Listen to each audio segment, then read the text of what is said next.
এসো গল্প শুনি বাই প্রকৃতিলীনা চ্যানেলে আপনাদের স্বাগত। যারা গল্প শুনতে ভালোবাসেন তারা আমাদের চ্যানেলে চলে আসতে পারেন। এখানে আমরা নিত্য নতুন গল্প শোনানোর চেষ্টা করব আপনাদেরকে। আর যদি আমাদের গল্প আপনাদের ভালো লাগে তাহলে চ্যানেলটিকে সাবস্ক্রাইব করে বেল আইকনটিকে প্রেস করে রাখবেন। তাহলে নতুন গল্প চ্যানেলে এলেই তার খবর পৌঁছে যাবে আপনাদের কাছে। তাহলে আজকে আর দেরি না করে শুরু করা যাক আজকের নতুন গল্প। আজকেও নিয়ে আসছি সুকুমার রায়ের পাগলা দাশু সিরিজের আরেকটি অন্যতম গল্প, চিনেপটকা। আমাদের রামপদ একদিন এক হাড়ি মিহিদানা লইয়া স্কুলে আসিল। টিফিনের ছুটি হওয়া মাত্রই আমরা সকলেই মহা উৎসাহে সেগুলি ভাগ করিয়া খাইলাম। খাইল না কেবল পাগলা দাশু। পাগলা দাশু যে মিহিদানা খাইতে ভালোবাসে না তা নয়, কিন্তু রামপদকে সে একেবারেই পছন্দ করিত না। দুজনের মধ্যে প্রায়ই ঝগড়া চলিত। আমরা রামপদকে বলিলাম, দাশুকে কিছু দে। রামপদ বলিল, কি রে দাশু, খাবি নাকি? দেখিস খাবার লোভ হয়ে থাকে তো বল, আর আমার সঙ্গে কোনোদিন লাগতে আসবে না, তাহলে মিহিদানা পাবি। কিন্তু দাশু কিছু না বলিয়া গম্ভীরভাবে হাত পাতিয়া মিহিদানা লইল। তারপর দারোয়ানের কুকুরটাকে ডাকিয়া সকলের সামনে তাহাকে সেই মিহিদানা খাওয়াইল। তারপর খানিকক্ষণ হাড়িটার দিকে তাকাইয়া কি যেন ভাবিয়া মুচকি মুচকি হাসিতে হাসিতে স্কুলের বাহিরে চলিয়া গেল। এদিকে হাড়িটাকে শেষ করিয়া আমরা সকলে খেলায় মাতিয়া গেলাম। দাশুর কথা কেউ আর ভাবিবার সময় পাই নাই। টিফিনের পর ক্লাসে আসিয়া দেখি দাশু অত্যন্ত শান্তশিষ্টভাবে এক কোণে বসিয়া আপন মনে অঙ্ক কষিতেছে।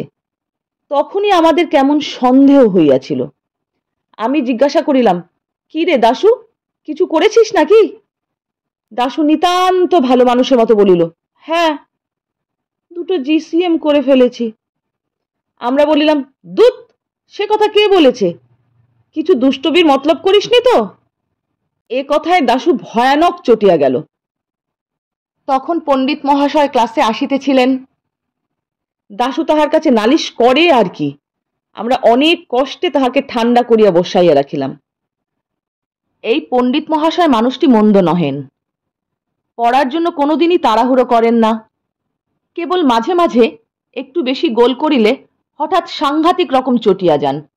সে সময় তাহার মেজাজটি আশ্চর্য রকমের ধারালো হইয়া ওঠে। পণ্ডিত মহাশয় চেয়ারে বসিয়াই নদী শব্দের রূপ করো বলিয়া ঘুমাইয়া পড়িলেন। আমরা বই খুলিয়া হড়হড় করিয়া যা তা খানিকটা বলিয়া গেলাম, এবং তাহার উত্তরে পণ্ডিত মহাশয়ের নাকের ভিতর হইতে অতি সুন্দর ঘর ঘর শব্দ শুনিয়া বুঝিলাম নিদ্রা বেশ গভীর হইয়াছে। কাজেই আমরাও স্লেট লইয়া টুকটাক আর 10-25 খেলা শুরু করিলাম। কেবল মাঝে মাঝে যখন ঘরঘরানি কমিয়া আসিত তখন সবাই মিলিয়া সুর করিয়া নদী নদ্দ নদঃ ইত্যাদি আওড়াইতাম। দেখিতাম তাহাতে ঘুমপাড়ানি গানের ফল খুব আশ্চর্য রকম পাওয়া যায়। সকলে খেলায় মত্ত, কেবল দাশু এক কোনায় বসিয়া কি যেন করিতেছে, সেদিকে আমাদের কোনো খেয়াল নেই। একটু বাদে পণ্ডিত মহাশয়ের চেয়ারের তলায় তক্তার নিচ হইতে ফট করিয়া কি একটা আওয়াজ হইল। পণ্ডিত মহাশয় ঘুমের ঘরে ভ্রুকুটি করিয়া সবেমাত্র উহ বলিয়া কি যেন একটা ধমক দিতে যাইবেন, এমন সময় ফুটফাট দুমদাম ধুপধাপ শব্দের তাণ্ডব কোলাহল হইয়া সমস্ত স্কুলটিকে একেবারে কাঁপাইয়া তুলিল। মনে হইল যেন যত রাজ্যের মিস্ত্রি মজুর সবাই একযোগে বিকট তালে ছাদ পিটাইতে লাগিয়াছে। দুনিয়ার যত কাঁসারি আর লাঠিয়াল যেন পাল্লা দিয়া হাতুড়িয়ার লাঠি ঠুকিতেছে। খানিকক্ষণ পর্যন্ত আমরা, যাহাকে পড়ার বইয়ে কিং কর্তব্য বিমূঢ় বলে, তেমনি হইয়া হা করিয়া রইলাম।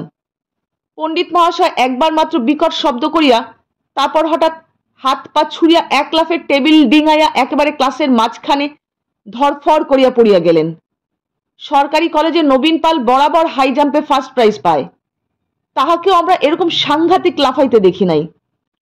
পাশের ঘরে নিচের ক্লাসের ছেলেরা চিৎকার করিয়া কড়াকিয়া মুখস্থ আওড়াইতেছিল। গোলমালে তাহারাও হঠাৎ আড়ষ্ট হইয়া থামিয়া গেল। দেখিতে দেখিতে স্কুল ময় হুলুস্থুলু পড়িয়া গেল। দারোয়ানের কুকুরটা পর্যন্ত যার পর নাই ব্যস্ত হইয়া বিকট কেউ কেউ শব্দে গোলমালের মাত্রা আরো ভীষণ রকম বাড়াইয়া তুলিল। 5 মিনিট ভয়াবহ আওয়াজের পর যখন সব ঠান্ডা হইয়া আসিল, তখন পণ্ডিত মহাশয় বলিলেন, কিসের শব্দ হইয়াছিল দেখো। দারোয়ানজি একটা লম্বা বাঁশ দিয়া অতি সাবধানে আস্তে আস্তে তক্তার নিচ হইতে একটা হাঁড়ি ঠেলিয়া বাহির করিল। রামপদ সেই হাঁড়িটা। তখনও তাহার মুখের কাছে একটুখানি মিহিদানা লাগিয়াছিল।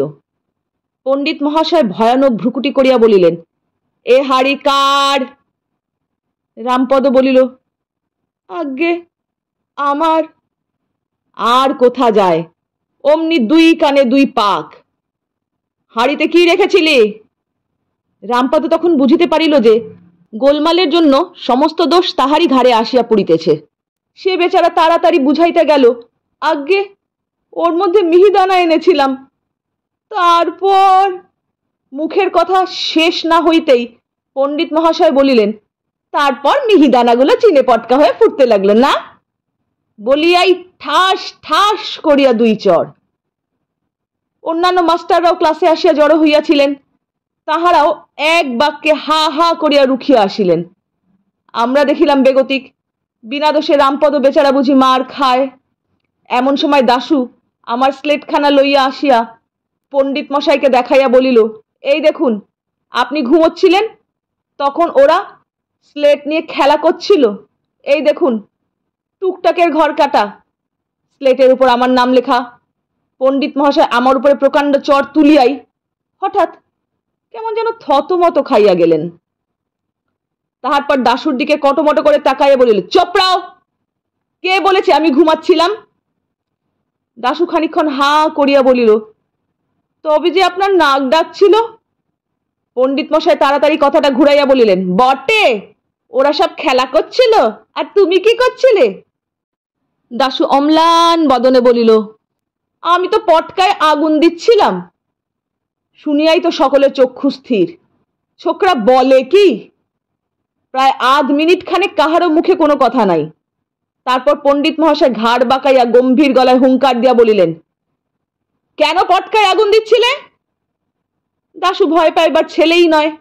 সে রামপদকে দেখাইয়া বলিল, ও কেন আমায় মিহিদানা দিতে চাচ্ছিল না?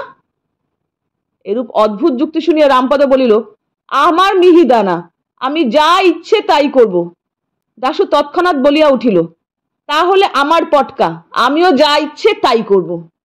এরূপে পাগলের সঙ্গে তর্ক করা চলে না। কাজেই মাস্টাররা সকলেই কিছু কিছু ধমক ধামক করিয়া যে যার ক্লাসে চলিয়া গেলেন। সে পাগলা বলিয়া তাহার কোনো শাস্তি হইল না। ছুটির পর আমরা সবাই কত চেষ্টা করিয়াও তাহাকে তাহার দোষ বুঝাইতে পারিলাম না। সে বলিল, আমার পটকা রামপদর হাঁড়ি, দোষ যদি আমার হয় তাহলে রামপদরও দোষ হয়েছে, ব্যাস, ওর মার খাওয়াই উচিত। কেমন লাগলো আমার কণ্ঠে এই গল্পটি? মজার গল্প শুনতে আমাদের সবারই খুব আনন্দ হয়। আশা করি সবার ভালো লেগেছে। ভালো মন্দ যাই লাগুক, কমেন্টে জানালে আমি খুব খুশি হব। আর সেই সঙ্গে যদি ভালো লেগে থাকে তাহলে লাইক, শেয়ার, কমেন্ট এবং সাবস্ক্রাইব করবেন। সঙ্গে বেল আইকনটিও প্রেস করে রাখবেন, যাতে নিত্য নতুন গল্পের খবর চট জলদি আপনাদের কাছে পৌঁছে যেতে পারে। তাহলে আজকের মতন আসি, টাটা।